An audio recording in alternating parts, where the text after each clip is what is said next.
Hello my fellow stickies, and on today's show we have Dead Island Riptide first look, and it's gonna be awesome because I love this game, you guys love this game, everybody loves zombies, and Deep Silver hasn't made a terribly bad game yet.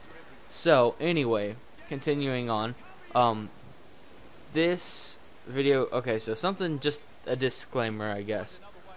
This video game got some really bad reviews by IGN, Game Informer, and the gamer magazines by Best Buy, and I don't really understand why. The reasons they said were kind of legit, but they were smaller reasons. Like, for example, sometimes whenever you throw a weapon at a zombie and you don't mean to, the weapon kind of flies off and will fly into objects. So for example, if you throw a weapon at a zombie that's like right in front of a mountain, the weapon might go into the mountain.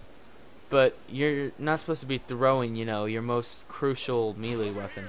I mean, you can, I guess, but my character is a throwing character, and I've never experienced that problem.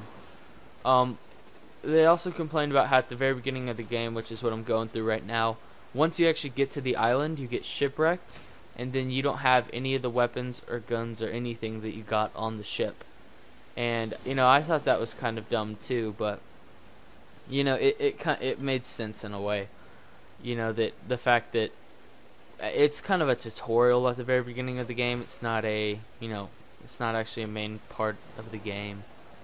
And if you notice, there's a swivel system on the camera. Like when you're standing around, the camera is swiveling constantly right and left. Even when you're not moving, it's still swiveling. And that's not just because of the boat. It's because their engine uses a real-life swivel system. And I thought that was pretty cool because it makes it seem more realistic. You know, if you get attacked from the right, your guy's gonna like lean left and take a step left, or not take a step left. He'll just lean left, and you can tell that he's, you know, he got hit from that direction.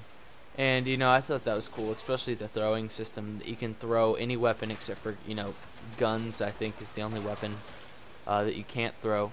But you get a flare gun later in the game, and this is actually at the very beginning of the game. You magically get on a ship, no spoilers, and when you do, you know, you get given guns and weapons and stuff, and it's basically just to test them out, you know, to see what kind of things you'll use later in the game. But you have to realize something, that this game is quite a survival game, and it's quite hard. I'm playing it on the hardest difficulty, which I believe is called hard. It might be expert or master or something, I don't remember. But I always play these games on the hardest difficulty. Well, not these games, just zombie games in general, because, you know, I really like zombie games. So just the fact that, you know, this game, I played the first game and how hard it wasn't that hard. There's our friend Linky Prism too. The fact that zombies coming around the corner and attacking you and hitting you for a fourth of your health is pretty freaking difficult. And you know, they don't, whenever you wake up on the island, they don't give you an AK-47 to start off with. No, you literally have to go collect wooden planks off the beach, and you know, that's not very fun because you're just throwing wooden planks. Then you finally get some like nail upgrades and stuff, and once you do, you know, then you can get nail boards and nail bats. Then you start getting stuff like katanas and maces and all kinds of cool stuff.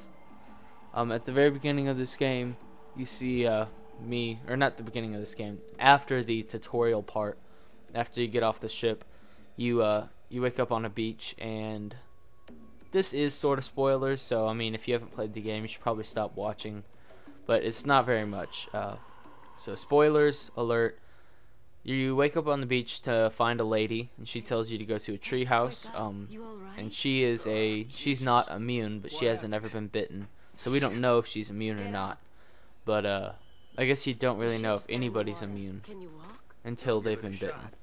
But either way, out of the main 5 characters you choose, which I chose Logan, who's the guy I played in the first game. He's a white guy. He's really good at throwing, and he does a lot of different stuff. Like he was a all-time pro quarterback, but then he became pretty much a big drunk, and after that all went downhill, and he went to Hanoi to vacation, I guess, or not Hanoi, Bunoi, I don't know, either way, but they went to this island all the zombies happened, and that was basically the first game, was getting off the island and finding a helicopter and going to land. But unfortunately, instead the driver or the pilot takes you to a boat, and on the boat you basically meet a whole bunch of people that try to experiment on you and your 4 friends that are all immune because you're the only people that are immune. And they don't reveal why you're immune. They think it's a gene defect that made you immune to certain, like, killing illnesses, I guess is how they explain it. But any weapon that you pick up that's not a gun, you can throw if you can equip it. So for example, this paddle, I could throw this paddle if I targeted it on a zombie.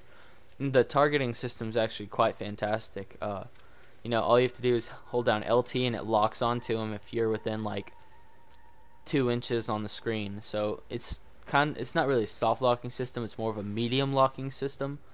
But you know, if you aim your cursor up while locked onto them, it'll throw it towards their head. But you know, once you throw it towards their head, it has a higher chance of missing.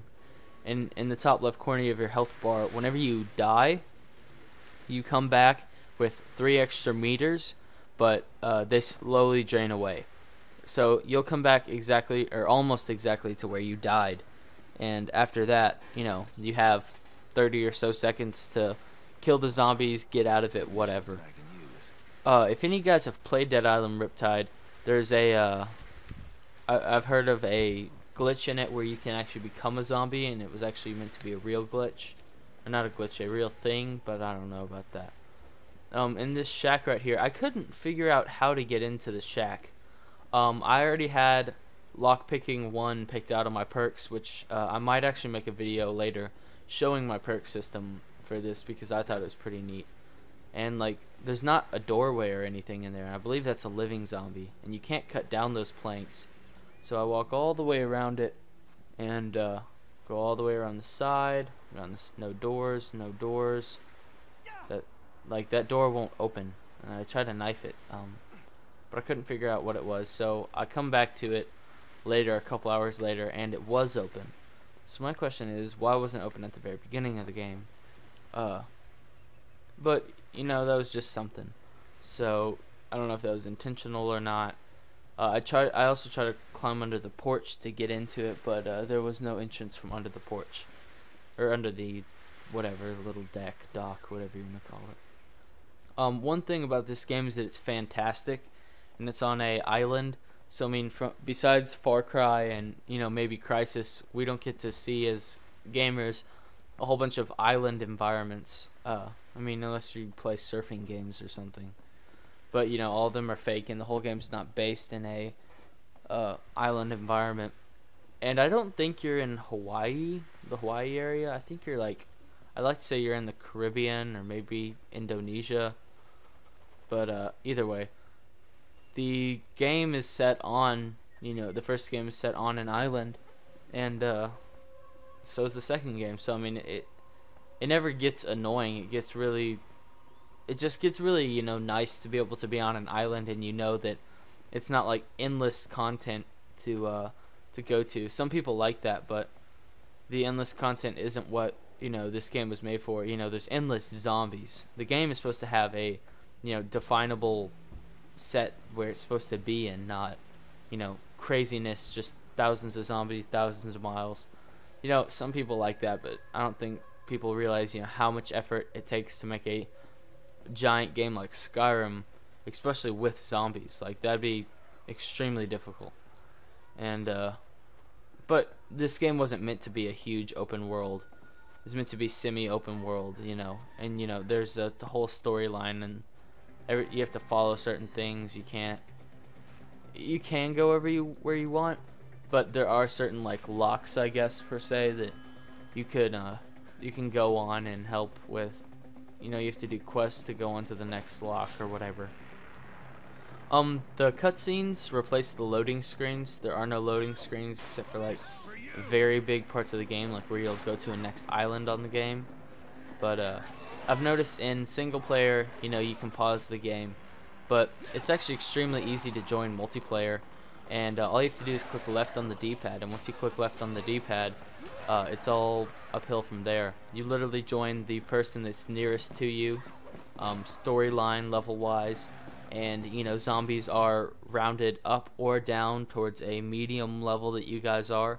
So for example, if my friend is level 14 and I'm level 20, the zombie's going to be like level 17. You know, 3 levels higher than him, but 3 levels lower than me. So it kind of gives you an incentive when playing multiplayer to stick with the friends.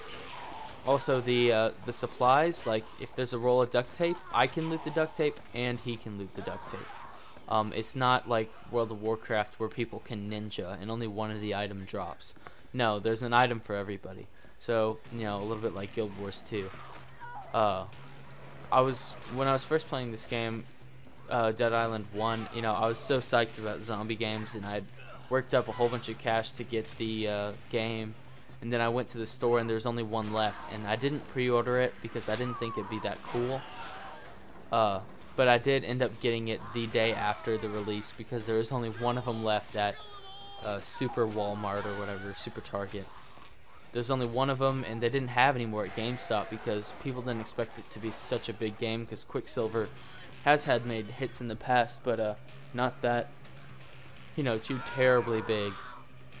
But I mean, I'm probably going to end up doing a game review for this game and to show my build in this game, or my talent tree, I guess is how you say it. But you know, I'm going to go see Superman this Friday, or maybe Thursday night, and I'll probably end up having a movie review for a couple of the superhero movies that have come out recently, you know, Iron Man 3, and then that movie, Star Trek 2. But besides that, I have quite a packed week that I have for you guys, some special events, and perhaps another giveaway. I know some people were mad about the fact that they didn't win the Camo Redemption skin giveaway, but you know, I'm sorry, not everybody can win that, and you know, I understand that if you don't win it, you know, you can't get it anymore. But you know, it's only for Black Ops 2. And Black Ops 2, let's be honest, besides the zombies, it wasn't that great. And it's, you know, you're pre-ordering Ghost when you do it, so it's kind of just like gonna keep you content. And it's just a skin. It's not gonna make you any better. It's not like an extra, you know, custom thing or whatever. It's just a skin, you know. But besides that, I hope Raz Remix, once again, he likes that. And I might be doing a Minecraft Survival Part 6 today as well. But I have that Halo 5 trailer that I talk a little bit about. And you guys should definitely check that out because that's pretty fantastic. One last thing about the game. The weapon system, the buying and selling, is really fluid. Like the merchants have, you know, all their stuff categorized. It's not just like a mess amount of madness. It's just, you know, it's nice. You know, it shows all your broken weapons, your regular weapons, upgraded weapons, your trash that you have, your med kits, your throwing weapons, your throwing bombs, your grenades. You know, it categorizes everything into this really nice little browsing window. And I don't understand why it got such bad reviews, because it's such a beautiful game. The mechanics aren't bad at all, maybe besides the throwing glitch, which I haven't even encountered that much. And you know, I'll definitely have to check out about that zombie glitch, that you can actually become a zombie and play the rest of the game through as a zombie. But you know, until then, this is Sticky White Boy, and like for a cookie, subscribe for a cake.